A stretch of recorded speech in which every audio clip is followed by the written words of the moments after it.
மதுரகவி ஆழ்வாரினுடைய ஜென்மஸ்தலம் திருக்கோளூர். இங்கே வைத்தமாநிதி பெருமாளை சேவிக்க வருகின்றார் ஸ்ரீமத் ராமானுஜர் தன்னுடைய அன்பர்கள் புடைசூழ. அதிகாலை பொழுதிலே அந்த ஊரை விட்டு வெளியே சென்று கொண்டிருக்கின்றாள் மோர் விற்கக்கூடிய பெண்மணி. அவளிடம் கேட்கின்றாராம் யதிராஜர், அம்மா, இது தேடி புகும் ஊர், இங்கே நீ இந்த ஊரை விட்டு எங்கே வெளியே செல்கின்றாய் என்று கேட்கும் பொழுது அந்த மோர் விற்கக்கூடிய பெண்மணி சொன்ன 81 வார்த்தைகள் தான் திருக்கோளூர் பெண் பிள்ளை ரகசியம் என்கின்ற அற்புதமான வைணவ இலக்கியமாக மிளிர்கின்றது.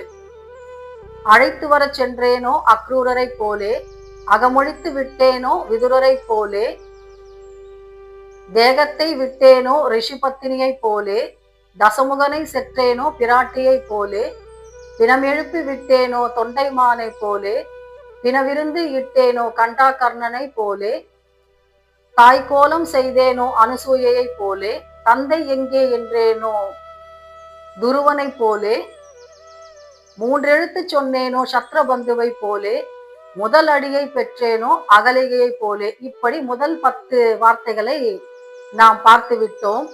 இதிலே 81வது வார்த்தை இருக்கின்றது. துறைவேறு செய்தேனோ பகவரை போலே என்று முடியும். இதிலே 10 வார்த்தைகளை நாம் பார்த்து விட்டோம். அடுத்த 10 வார்த்தைகளை அடுத்த பதிவிலே பார்க்கலாம்.